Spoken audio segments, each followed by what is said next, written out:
Good morning student. आज हम कक्षा 6 द्वितीय भाषा हिंदी पाठ 3 ई बुक का पेज नंबर 21 जय जवान जय किसान करने जा रहे हैं।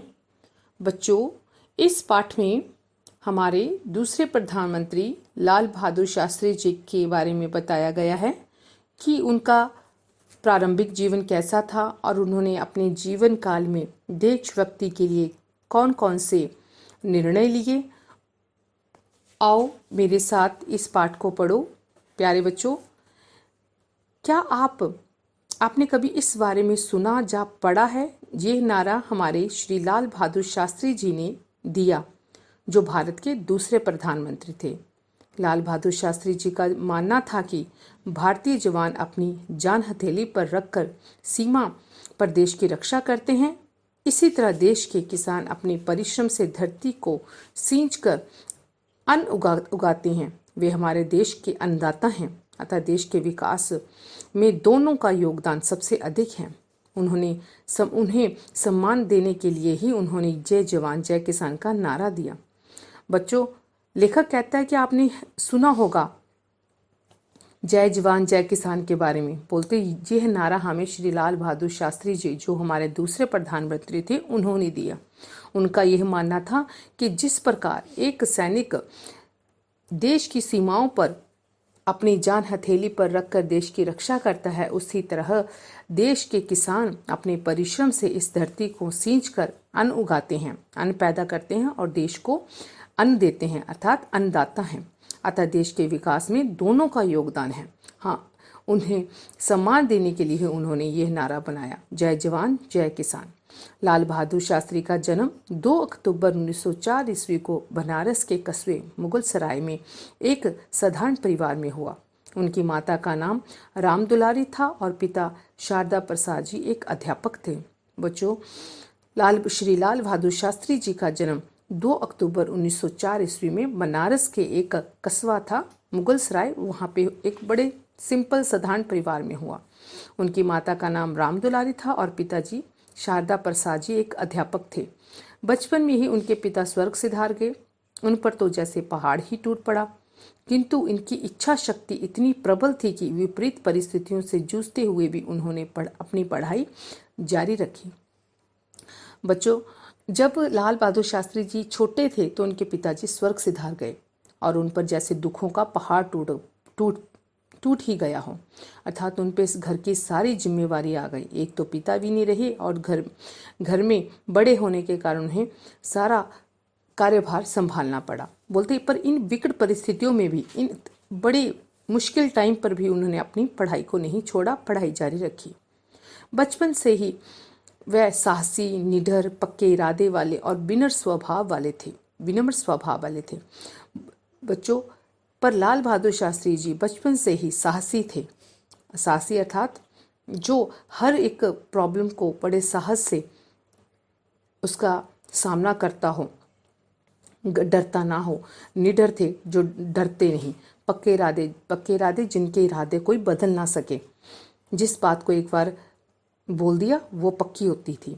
और विनम्र, शांत स्वभाव वाले। उन्होंने प्रधानमंत्री के पद पर पहुंचकर यह सिद्ध कर दिया कि वे गुदड़ी के लाल थे।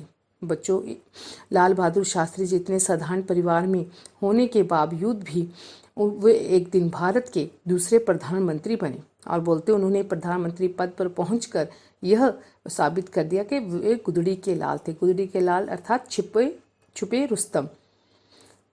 जो उनका स्कूल गंगा पार था, नाविक गंगा पार ले जाने का एक पैसा किराया लेता था। बच्चों, अब जो लेखक है श्री लाल बहादुर शास्त्री के बचपन की हमें एक कथा सुनाने जा रहा है।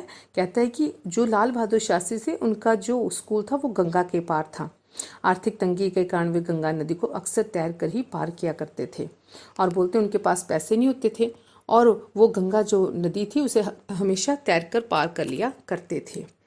एक बार वे मेला देखने के लिए गंगा पार गए। बोलते एक बार वे मेला देखने के लिए गंगा के पार गए। अपने सहपाठी संग वापस आते हुए वे जानबूझकर पीछे रह गए, क्योंकि गंगा पार करने का किराया देने के लिए उनके पास पैसे नहीं थे। बच्चों, एक बार जब श्री लाल बहादुर शास्त्री जी अपने साथियों के साथ, सहपाठी होता है जो साथ पढ़ने वाले होते हैं, उनके साथ गंगा पार मेला देखने गए, तो जब वापस आ रहे थे तो उनके पास पैसे नहीं थे और वो पीछे पीछे रहने लगे। तो वे अपनी प्रबल इच्छा शक्ति के बल पर उस गंगा नदी को पार कर गए, जिसका पाट लगभग आधा मील चौड़ा था। बोलते उन्होंने अपनी इच्छा शक्ति से बल्कि वो गंगा को पार कर लिया, जिसकी चौड़ाई कितनी थी, आधा मील थी। हालांकि उनके मित्र उनका किराया देने का आग्रह भी करते रहे। उनके दोस्तों ने उन्हें कहा कि हम तेरा किराया दे देते हैं, तो हमारे साथ बोट में बैठकर, नाव में बैठकर चल। पर नहीं, उन्होंने अपने मित्रों से पैसे उधार लेने से मना कर दिया। हालांकि उनके मित्र उनका किराया देने का आग्रह भी करते रहे, परंतु वे विनम्रता से मना कर देते।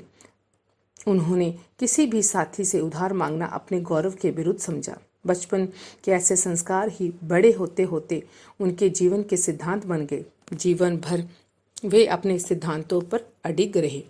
अर्थात बच्चों, जब उनके दोस्तों ने उन्हें बोला कि हम तेरा किराया दे देते हैं, आप हमारे साथ नाव में बैठकर पार चलो, पर श्री लाल बहादुर शास्त्री को लगा कि अगर मैंने इनसे पैसे मांगे, उधार लिए, तो मेरी ही इसमें मेरी ही नीचता होगी या मेरी ही बेइज्जती होगी। तो इस तो बेटर है कि मैं गंगा को तैर के ही पार कर लूं।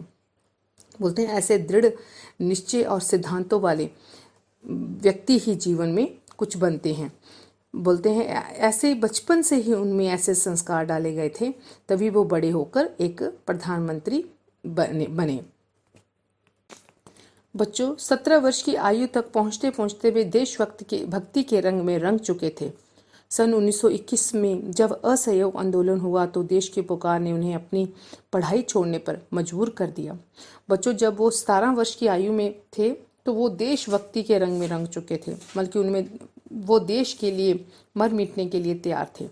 बोलते जब 1921 में भारत में असहयोग आंदोलन आया तो वह उसका विरोध करने के लिए कूद पड़े और इसके लिए उन्हें अपनी पढ़ाई छोड़नी पड़ी। उन दिनों देश की खातिर उन्हें जेल भी जाना पड़ा और बोलते देश की खातिर उन्हें जेल की यात्रा भी करनी पड़ी।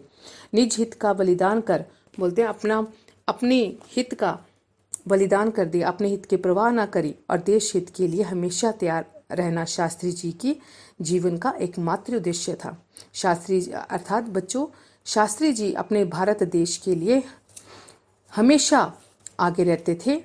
उन्होंने कभी अपना स्वार्थ नहीं साधा और देश सेवा ही उनके जीवन का एकमात्र उद्देश्य रहा। जेल से आने के बाद मौका मिलने पर उन्होंने शास्त्री की पढ़ाई पूरी करी, तभी से उनका नाम शास्त्री जुड़ गया।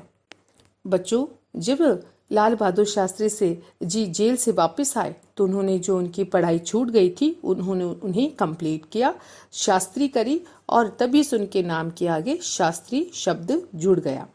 बच्चों, इसी से रिलेटेड मैंने प्रश्न और मल्टीपल चॉइस क्वेश्चन बनाए हैं। आप ये लेसन पढ़कर इन प्रश्नों के उत्तर दें और अपनी कॉपी पर लिखें।